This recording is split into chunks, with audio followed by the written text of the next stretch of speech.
Alright everybody, we are back this week for UFC Vegas 103. Manel Kape taking on Almabaev in a main event in the 125-pound flyweight division. And in the co-main event, you have a battle between Cody, Brundage taking on Julian, the Cuban Missile Crisis Marquez. The only crisis is the fact that this fight is the co-main event because there is no reason that it's not earlier on the card. But that's besides the point. So without any further ado, let's get this started and step into the ring. So like we said, guys, we are back this week. Pretty successful week last week. We came out 9 correct picks with 3 incorrect picks, and we did a pretty solid job. I didn't come out on the winning side for the bets because I played too much with the inside the distance, the goes to decision type of things, and it really just didn't go our way, at least in that regard. But yeah, pretty solid picks. Swept the main card, which is pretty cool. I haven't done that in a long time. But yeah, let's just get into this week's card. It's actually pretty solid. A lot of very competitive matchups. A lot of fights that I think the underdogs are live in a few different spots on this card. But let's kick it off first with Charles Energy Johnson taking on Ramazan Temirov in the flyweight division. Temirov's a guy who only has 1 fight in the UFC. And he's not undefeated, though. There's a difference. So a lot of guys come in off the Contender Series. They come into the UFC. They're undefeated. So many undefeated fighters are losing their 0. And 2 of them lost their 0 this last weekend. One in Gene Matsumoto, which we predicted. And the other in Javid Basharat, who got sent to heaven with that right hand from Ricky Simone. I mean, unbelievable shot that put Javid Basharat out cold. But, was it Javid or Farid? No, it was Javid, I think. If I'm wrong, correct me in the comments. I'm sure I'll hear it from somebody. But, yeah, a lot of undefeated fighters have been losing. And in this case, I think Charles Johnson is live here. You know, he's fought some of the best in the division, man. He came into the UFC making his debut against Muhammad Mukayev, who is no longer in the UFC, but probably will be back at a certain point. I think he's competing over in Brave now. He's got a couple wins. I believe he lost a grappling match since he left the UFC, but didn't lose in MMA. This Temirov guy, I picked him to finish CJ Vergara, but it's Vergara. You know, that's not a guy who... He's not easy to finish, but he can be finished. And I think with Charles Johnson, I think Johnson can be finished as well, man. Like, I love Charles Johnson. He's proven me wrong sometimes. He's proven me right sometimes as well. I've had kind of a rocky relationship with picking for or against the Energy, but sometimes we get it right, sometimes we get it wrong. I think that Charles Johnson has the hardest time in the first round and a half.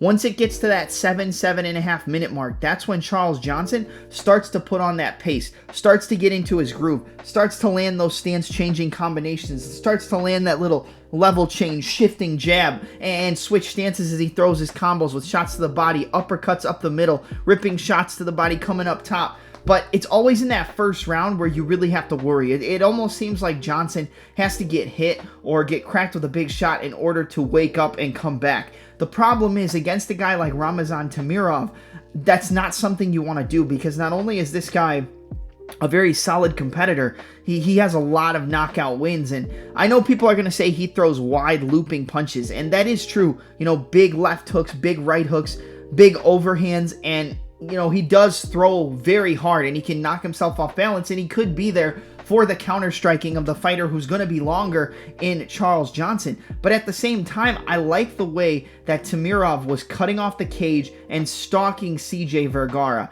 Yes, when he hurt him, those shots were loopy, they were wide, and even when he rocked him, when he was trying to get those finishing combos, there were some wide hooks, there were some wide overhands. But at the same time, he was able to cut off the cage. He was able to kind of circle him into the direction he wanted him to go and throw the correct combinations. And then when he worked up top to the head, he went back down to the body shot. So although people are going to come in and say that this guy is, very wild and very powerful, and that's why he has so many knockouts. He's very smart in the shot selection that he picks, and I think that's where you can get a guy like Charles Johnson in trouble. If you can catch him cold and stay patient in pursuit of the finish, I think you can put away a guy like Charles Johnson. Now, have we really seen him get finished? No. Have we seen him get knocked out in the UFC? No. Have we seen him get subbed? No. He's losing fights by decision when he does lose, but Johnson is a guy where if you're going to play Charles Johnson, you might as well just play that round 2, round 3. Charles Johnson round 3 is probably the way you're going to want to look at taking a guy like Johnson, because against a guy like Temirov, even though he stays patient and picks his shots well, he still throws very, very hard. And if Johnson can make it past that 7.5, 8, 9 minute mark, that's when Johnson's going to start to put it on a guy like Ramazan, like Ramazan Temirov. I think he's going to start to slow him down. He's going to start to break him, and he probably could get a finish in that third round, or just have such a big third round that maybe the fight goes to a draw. But I don't like taking a guy who has to kind of build into a fight and survive a tough and scary first round against a guy who hits very hard, has a lot of knockout power, and is patient in the pursuit of the finish. So I think that this fight is going to be close, but at the same time, I do like the side of Temirov to get the job done here. I wouldn't be surprised if Johnson got it done. I wouldn't be surprised if Johnson kind of slowed down Temirov, avoided the big shots, landed some counters, and broke him later in the fight. Like I said, we see a lot of these newcomers to the UFC when they get in there. Maybe they get one win, or they come in on their first fight and they're tending to lose. But that's more of an undefeated fighter thing. Temirov isn't undefeated, even though that doesn't really matter in the breakdown of this fight. But I like the power, I like the shot selection, and I like the calmness. Even though he is still throwing hard, I like how calm he is in pursuit of that finish, and I think he could probably get Charles Johnson out of there. So I'm going to take Ramazan Temirov to get a knockout in this fight against Charles Johnson. Is it the smartest pick? I don't know, man. I think this kid's got something to offer us. Like I said, I like the way he picks his shots. I like that he does throw a lot of power, and I like that he's going to come out hard when Johnson is going to have a tough first round in most cases, usually losing the first round, even though he probably won the first round against Joshua Van. But even against Azat Maxim, I mean, he came out, he got dropped, almost got submitted, and then, slowed him down and ended up winning them by decision. Against Rafael Esteban, tough couple rounds, got taken down, got out grappled, got controlled, and then won the third round and broke him down. You don't want to be standing across from Charles Johnson in round 3, because even if you're ahead, even if you're up on the cards, he's still going to come forward and look for a finish. Even though he's not really known as a finisher, he's going to put that pace on you. He's going to put that pressure on you, and he probably can break you later on in the fight.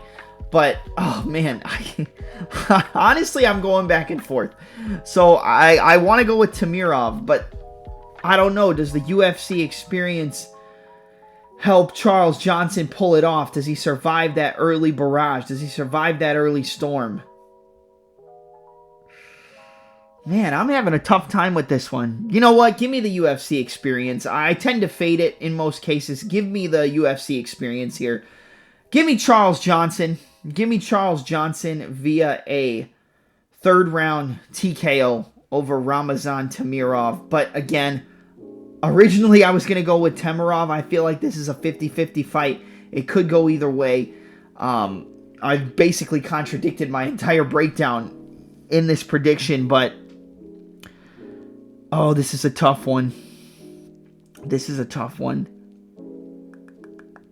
Nope, I'm going with my original pick. I do not want to change my mind. That's never a good decision, to change your mind. So my original pick is Ramazan Temirov to win this fight. I'm going with him by knockout. Give me Ramazan Temirov second round knockout over Charles Energy Johnson. That's the pick. I know it's probably confusing when you're listening to this live, but original pick was Temirov. I was going to switch to Johnson, but I'm sticking with my original gut feeling. Give me Ramazan Temirov second round knockout over Charles Energy Johnson. Up next in the featherweight division, you have a battle between Danny Puma Silva taking on Lucas Almeida. This is a fight. This is a banger. It's a banger. This is a certified fight of the night. I don't know how long it's going to last, so I guess you can't say fight of the night, but I am excited to see these guys throw down. Lucas Almeida is a guy that I've been pretty high on in some cases, low on in others, and I can't seem to get a read on this guy no matter what I do. I really can't. You know, I picked him to knock out Andre Fili. Fili comes out, lands his left hook before Almeida can land his shots, drops him, puts him down. Almeida gets taken down, gets strangled in another fight. I can't think of who that was against. That was Pat Sabatini, right? Yeah, Pat Sabatini. I was heavy on Almeida there. I was for sure that KO was coming. It didn't happen. Taken down, got his back taken, I believe, and got choked out. Could have been an arm triangle, now that I'm thinking about it. But yeah, got submitted. Then, against Timmy Kwamba, I'm like, okay, you know what? I take Almeida, he loses. When I don't pick him, he wins. I'm going with Timmy Kwamba. I think he's going to be able to slow down Almeida and break him late. He gets dropped like 4 times in the first round, comes back, gets beat up in the second round, and then in the third round, Almeida's tired from whooping his ass, and he, allows Kwamba to come back into the fight, get takedowns, almost beat him up with some ground and pound and look for a finish towards the end of that third round. Kwamba finished strong and survived a lot of beatings, or a big beating that a lot of people probably wouldn't be able to survive. But going into this fight, man, I've been pretty high on Danny Silva. I picked him on the Contender Series to win in that fight, and I picked him in the UFC in his debut against Joshua Culibao as well. That was a fight that was closer than I thought it was going to be, considering how the fight started off. I mean, he walked forward, he got in his face, ripped to the body, ripped up top, hurt him with an uppercut, then jumped into an arm-in guillotine that looked like it was about 95% there, and then Culibao got back into it. But I like the fact that Danny Puma Silva has solid boxing. He doesn't mind staying in the pocket. He doesn't mind trading. He's good on the inside. I would say he's better on the inside than a guy like Almeida. Almeida's better at long-range punches inside that boxing distance. Not at kickboxing range. That's a few steps back. But when you're in that boxing range but able to control it with your reach, that's where Almeida can get you in trouble. But if they're up in close, in that clinch range, in that dirty boxing range where body shots, uppercuts, and hooks can work, knock on the front door, come up the middle, come around the side, that's where Danny Silva, I think, can break a guy like Lucas Almeida. I also think Danny Silva's going to be the better wrestler. I think he's going to be able to use his takedowns. I think if he gets on top of Almeida, it could be a ground and pound TKO, or it could be a submission. I think he's live to get the job done here any which way possible. You just don't want to get into a prolonged striking fight with a guy like Almeida, because he is a solid, seasoned, and technical kickboxer. And if you allow him to dictate the range and he fires one of those 1-2s, if he's able to slip off and come back with a left hook counter, he could send Danny Silva's head into orbit and knock him out. That left hook lands on Danny Silva's chin. It could be a bad night for Danny Silva and a really good night and a good finish for Lucas Almeida.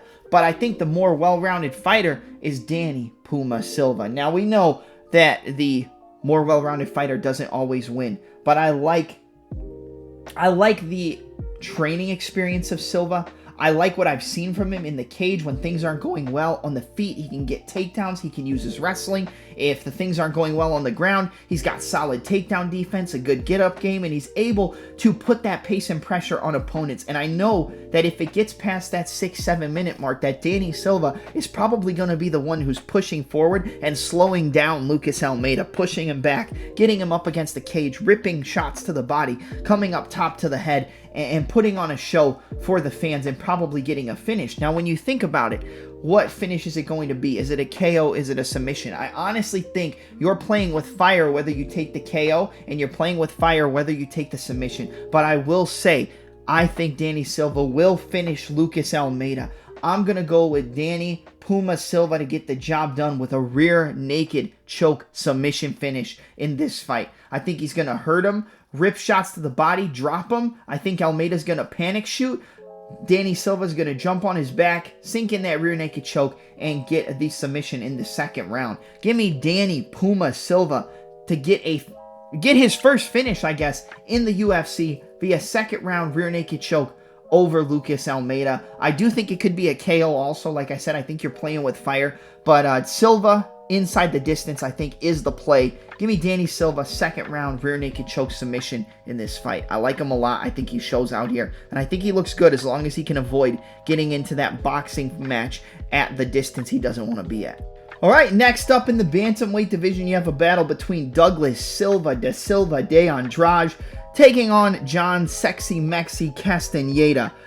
I honestly think this fight is the hardest fight to predict on the entire card, and it's because of the lack of output from Silva de Andrade and the durability concerns of Sexy Mexi John Castaneda.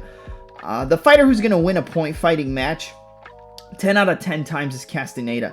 Switching stances, moves his feet very well, in and out, lands that left kick to the body, lands that 1-2 down the middle, rips those inside and outside low kicks, and he's very good with setting up the shots.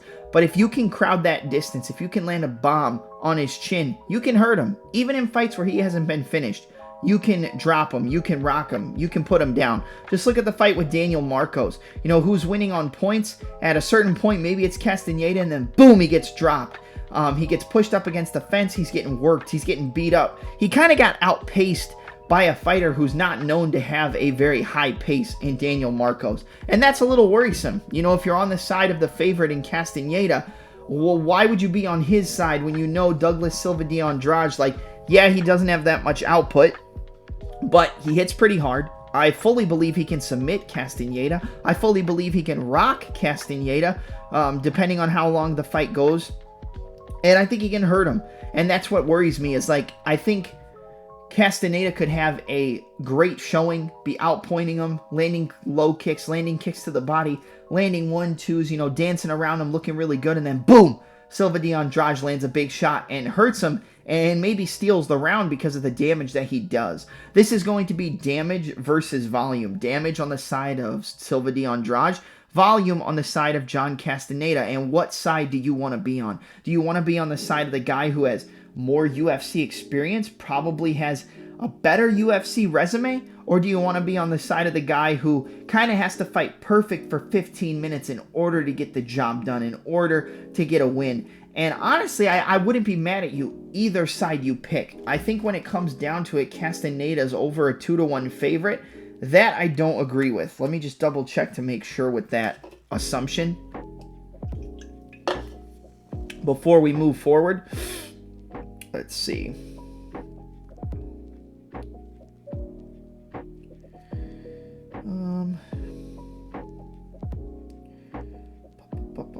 Let's see. So, yeah, Silva de Andrade, plus 235. Yeah, I mean, betting-wise, it's a shot on Silva de Andrade, because there's no way John Castaneda should be a 3-1 favorite in this fight. Now, do I think he could win? Yeah, and I already explained how. You know, he's going to point fight. He's going to stick that jab in his face. He's going to rip inside and outside low kicks, rip that kick to the body, probably look to land knees up the middle, and just dance around the cage, maybe even getting a late TKO, you know, if he slows down the older fighter in Silva de Andrade. But knowing the durability concerns of Castaneda, knowing the fact that I believe Douglas Silva de Andrade can land a bomb that can hurt Castaneda and put him down and rock him and maybe finish him or just hurt him enough to where they give the round to a Silva de Andrade, yeah, I'm going to take the underdog in Douglas Silva de Andrade here. Plus 235. I think it's a good shot, and I think it's a good chance that he ends up knocking out Castaneda. And even if he doesn't knock him out, I think he can do enough damage to hurt him enough to the point where they might give the rounds to Silva de Andrade. Maybe outpointing-wise, volume-wise, Castaneda's piecing him up, and then boom, he gets hit with a big shot and rocked. Boom, he gets hit with a big elbow, gets cut open, and it makes the round a lot closer, and it puts it in the judge's eyes that maybe Silva de Andrade wins that fight. Give me Douglas Silva de Andrade. Give me DSDA to get the job done as the plus 235 underdog. Give me him to win via 29-28 split decision in this one. I think it sees the scorecards, and I think damage trumps volume here. Give me Douglas Silva de Andrade via split decision. Next fight up, it's going to be in the featherweight division between Ricardo Ramos taking on Chepe Mariscal. Going to keep this one short and sweet. I got Chepe all day. Aside from a Hail Mary submission from Ricardo Ramos, I could even see Chepe submitting Ramos. You know, Ramos got submitted by Julian Juicy J. Arosa. He's been caught in a guillotine probably more times than like any other fighter in the UFC, and I'm not exaggerating. If you're going to submit a guy like Ricardo Ramos, it is a guillotine choke submission. If you want to bet Chepe Mariscal by a specific submission this weekend, you take Chepe Mariscal by guillotine choke on BetMGM. I don't know what the odds are going to be, but if he gets submitted, that's probably how it's done. Now let's get into the breakdown. I think Ricardo Ramos has, you know, those spinning elbows. Maybe he could land a big shot on Chepe's chin and hurt him and then submit him. Ramos goes for leg locks. He'll go for heel hooks, go for knee bars. And, you know, Chepe has to mind his P's and Q's when the fight gets to the ground. But I believe the pace, the volume, the pressure, the aggression, the better wrestling, the better striking all goes to the side of the heavy favorite in Chepe Mariscal. And I believe he's going to get the job done here. And I believe he gets it done by a finish. I don't think this fight sees the scorecards. I could see a submission, but I'm going to go with a second round TKO for Chepe Mariscal. And I could sit here and talk to you about this fight for 4, 5, 6 minutes straight. There's really not much to talk about.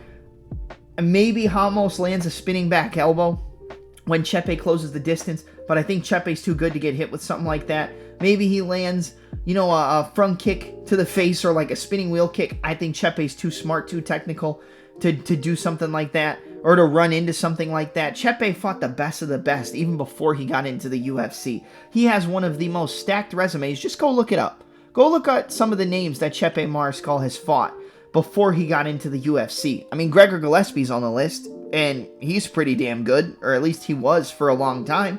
And there's a lot of other names on that list, but I'll let you look that up to figure that out. I think Ramos gets outpaced. I think he gets outpressured. I think he gets outstruck. And I think he gets broken in the second round. Give me Chepe Mariscal, the machine gun, to unload the clip on Ramos in round 2 and get a second round TKO in this fight. I like Chepe Mariscal. I think he's going to outpace, outpressure, and outwork Ricardo Ramos, finishing him in round 2 and getting the big TKO victory. He's a huge favorite. He's going to look like a big favorite, and I think he does so via TKO. Let's move on to the next one. All right, next fight up in the welterweight division, Danny left-handed God Barlow taking on Sam Patterson. I'm keep this one pretty quick too, just like the last one.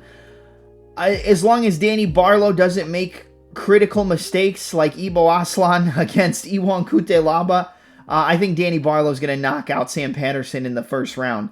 I do believe Patterson to be the much better grappler. I don't think he's going to take down Barlow. I don't think Barlow's going to make the mistake of putting himself in a bad position to get submitted. But I also am not going to bet on Danny Barlow. I think that after that last fight that he, you know, quote unquote won on the judges' scorecards, I'm not eager to put my money anywhere near Danny Barlow. Even as an underdog, if he was an underdog, I still would be a little bit gun shy about putting some money on the left-handed God, but I do think he's the much better striker. This is a clear striker versus grappler fight. Whoever gets the fight where they want it to be is who's going to win, and that's really it. I think Barlow's going to land that left hand on Patterson in round 1. I think he's going to beat him up, and I think he's going to knock him out in the first round. Now, a sneaky play would be maybe Barlow via TKO in round 2 or round 3. Maybe he comes out and fights a little bit more patient, more methodical, more technical, and doesn't get a finish or gets a finish late. He'll probably get some good numbers on a 2-3 KO for Barlow, but maybe not after his last performance, going to decision when a lot of people expected a TKO victory there. But I do think Barlow's going to look good. Like I said, if he doesn't throw himself into a submission or get caught with a wide, crazy shot and get clipped, because anybody can be clipped, then I think it's just a fight that Barlow's going to look good in. The UFC knows what they're doing. They're trying to push this guy. They're trying to get him a big finish, and I think he gets it done.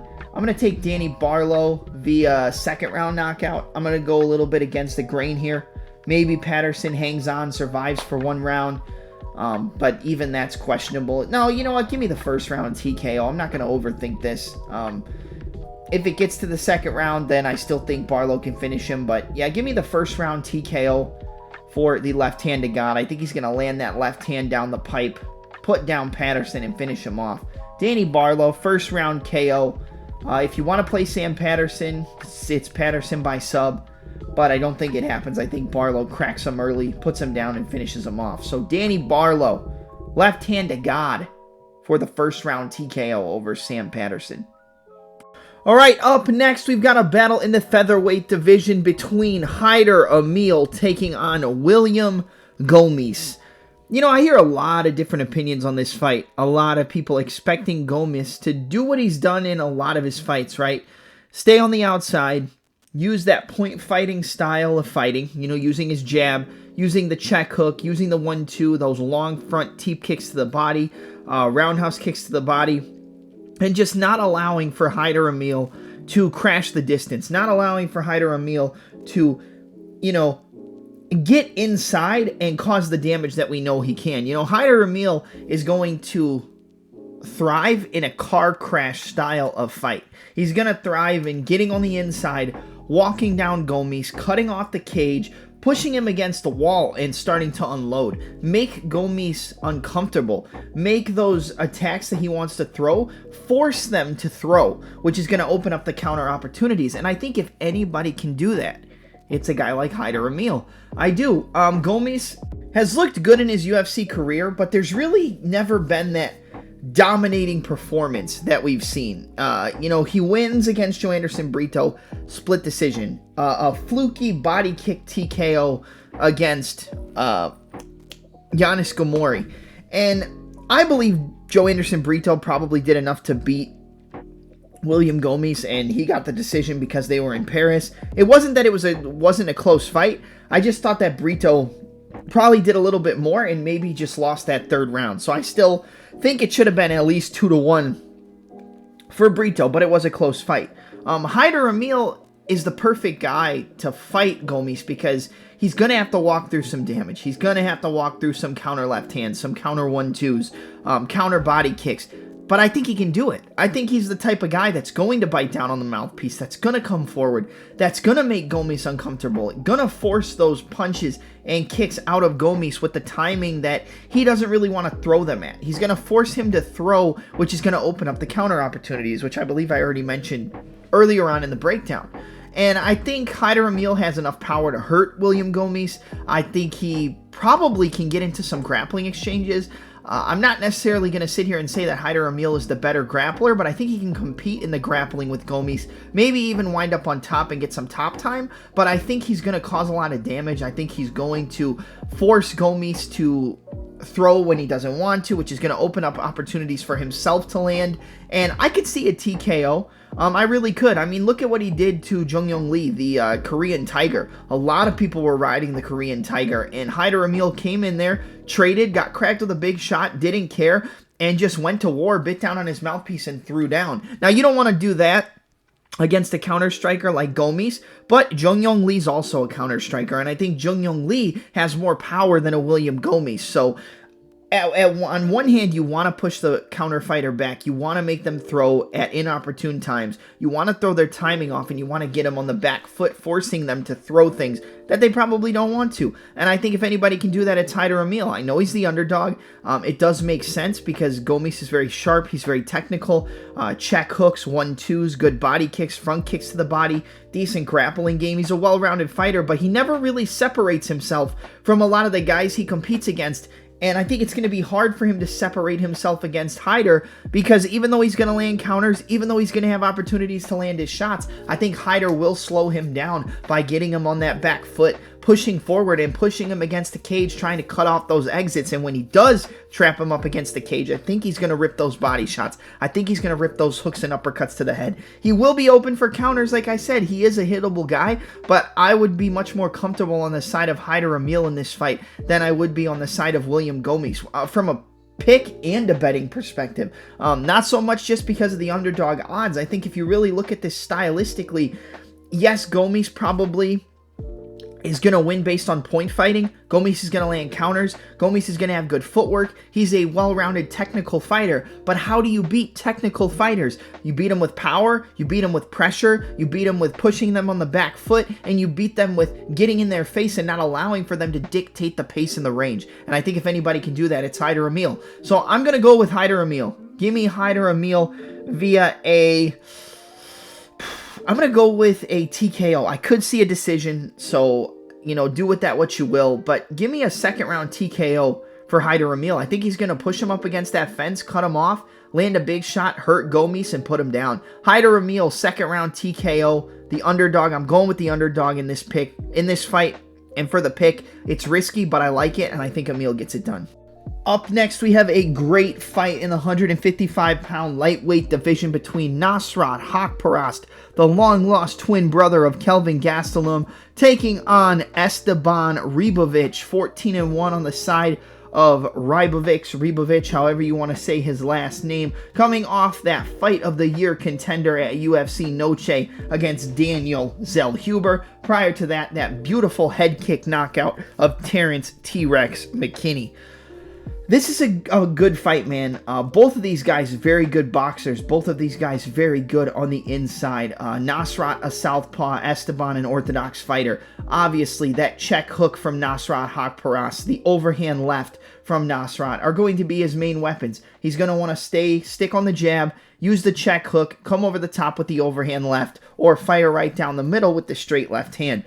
Decent kicking game from both guys. If I had to pick who's the better kicker, I think it's Ribovics. If I had to pick who's the better grappler and wrestler, I think it's pretty even, but I don't think we're going to see a whole lot of grappling. If anybody's shooting takedowns, I think it's probably Nasrat, based off of the pressure that Ribovics is going to come forward with. The one thing I don't love about Esteban is that he is there to get hit. I mean, when he comes forward, he's there to get cracked, but he doesn't mind slipping, rolling, coming back with counters.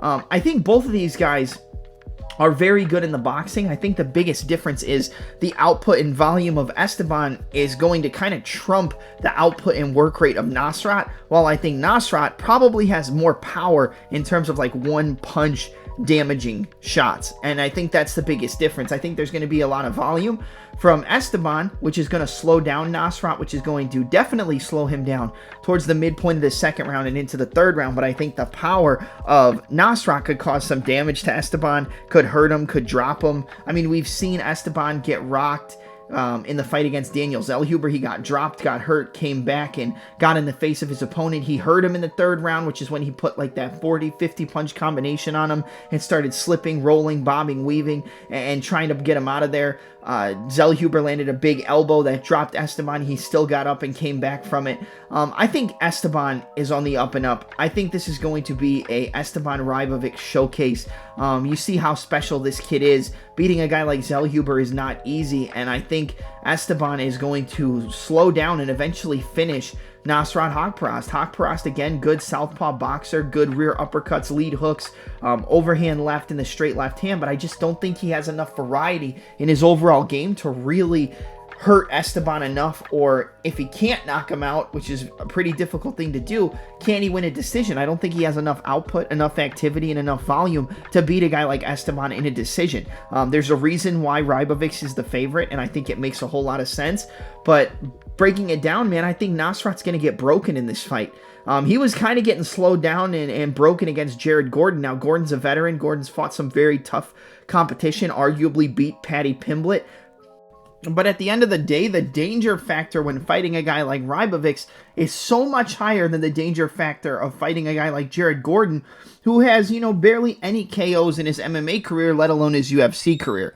So I think you guys can tell where I'm going. It's not rocket science. I like the favorite.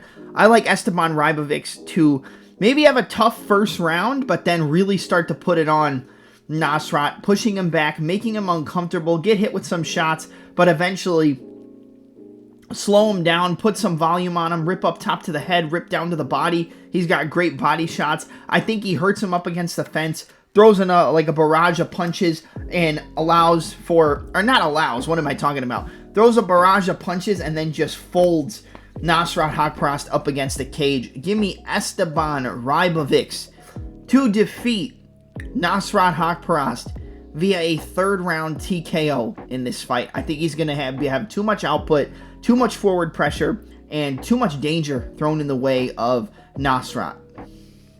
Now we're at the co-main event of the evening, the fight that I told you guys should not be the co-main event, and I have no idea who I want to pick because I think both of these guys are awful, but I think Cody Brundage is a little more trustworthy than Julian Marquez, and that's saying a lot, because I've picked Cody Brundage and I've bet on him, and the only time he ever really helped me out is when he got a DQ win over Jacob Malhoun, which counted as a Cody Brundage inside the distance, and I had it paired with Brian Battle inside the distance, and it paid out like I think it was $350 on like $10.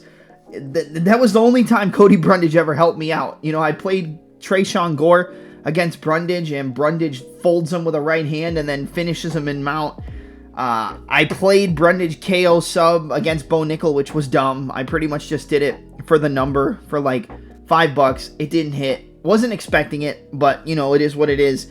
Yeah, Brundage is just a guy that you can't trust. And Marquez, he had that KO against Phil Hawes on the Contender Series, got folded by Zach Reese, you know, got broken by Marc-Andre Barrios. He's another guy you really can't trust. I mean, both of these guys, it's like playing fire with fire. You know, one's going to get blown up, but the other guy who doesn't get blown up is still going to be burnt to a crisp. You know, like I don't trust either of these guys as far as I can throw him.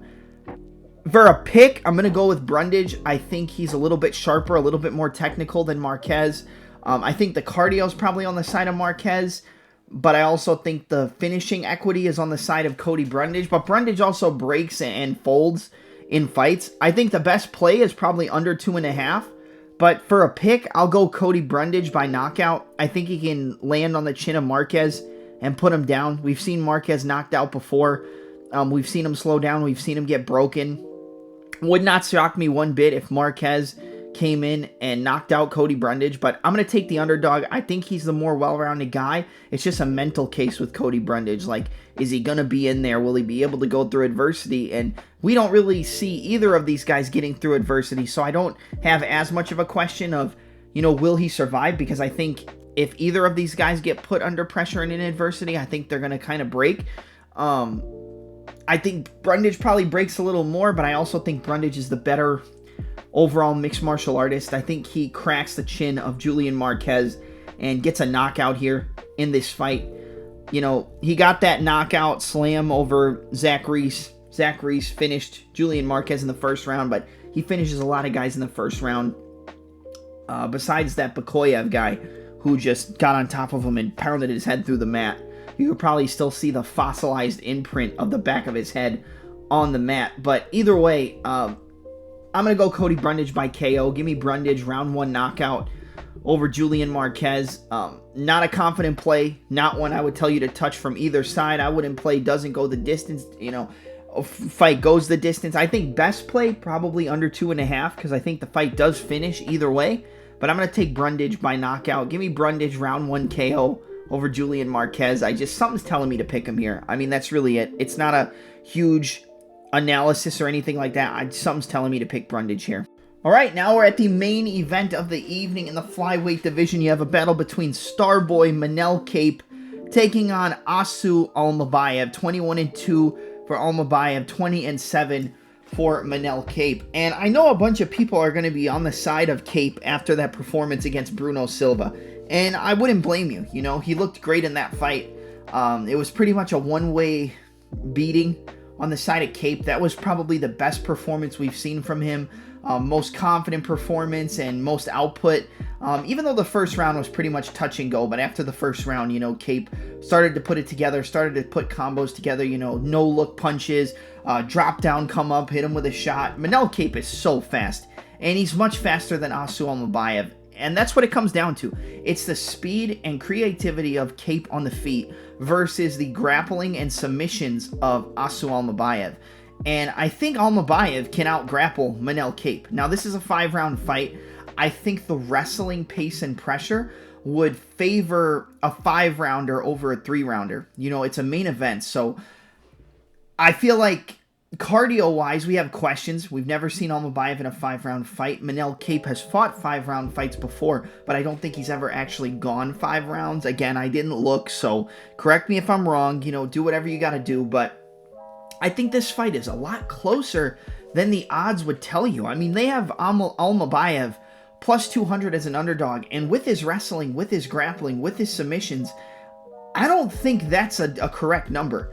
you know, even if you don't touch it from either side, I don't think, based off of what we've seen in recent performances, that Kape should be that big of a favorite. You know, he did beat Felipe Dos Santos, and I'm a big Felipe Dos Santos fan, so I don't want you guys to take this the wrong way, but he went life and death with a UFC newcomer who was supposed to be on the Contender Series. Yeah, he dropped him. Yeah, he beat him, but man, that fight was a war. He wins against Bruno Silva, like I said, one of the best recent performances in his career, aside from that flying knee knockout against Ode Osborne. But Almabaev, I mean, he didn't knock out Ode Osborne, but he got a submission. He submitted him pretty quick. And, you know, Nicolau beat Manel Kape by decision, and Almabaev beat, Nicolau by decision, but he did drop Nicolau at a certain point. So they do have common opponents, but when you look at the odds for the main event, you have Manel Kape, I think, minus 230, somewhere around there. Minus 218. Okay, that's not as bad as I thought. I think money came in on Almabaev, and I think it makes sense here. It's a tough fight to call because the speed, the technique, the skills on the feet, I think that's all Manel Kape. But if Almabaev gets in on Kape, gets takedowns, controls him on the ground, that's where the biggest difference is going to be. Can Almabaev get the grappling off? Because if he gets the grappling off, I think he wins. Manel Kape has been submitted in a few of his losses. We're going to pull that up right now just to confirm. He's 20-7. Out of his 7 losses, he's been submitted 2 times, and one was to, let's see, Kyoji Horiguchi via head and arm choke in round 3 back in 2017. Prior to that, he got submitted again, but it doesn't look like it's listed on his Tapology. So he's been subbed. So we know that Almabaev, if he gets on top, there is a possibility that he gets to a good position, you know, flattens out Kape and gets a sub. It's very hard to take Manel Kape down at this point in his career.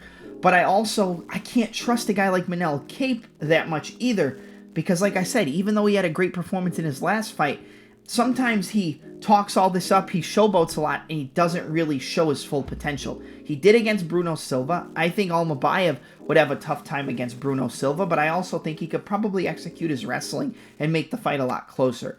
Based off of resume and everything, you'd have to go with Manel Kape, but I don't think it's as simple as that. I think there is a chance Almabaev gets takedowns, gets a lot of top control time, potentially locks up a submission, and I think Manel Kape is very good, but I also think he's a little bit overhyped for what we've seen in his UFC career once he got to the UFC. You know, he lost the decision to Pantoja. That's not a bad thing. Pantoja's the champion right now, and a dominant champion at that. But really, when you break it down, I think Almabaev has a chance. I think he can wrestle. I think he can get the takedowns. I think he can get top control time. I think if he gets on top of Manel Kape, it's a problem. But it's a tough fight for me to pick because I don't really want to pick either of these guys. I've had a pretty decent run with the main events lately in terms of overall picks, but I'm going to take Almabaev. I think it's his time. I'm going to take Almabaev to find a rear naked choke in this fight. Again, wouldn't shock me if Manel Kape won. Wouldn't shock me if Manel Kape got a knockout. I just can't trust Manel Kape.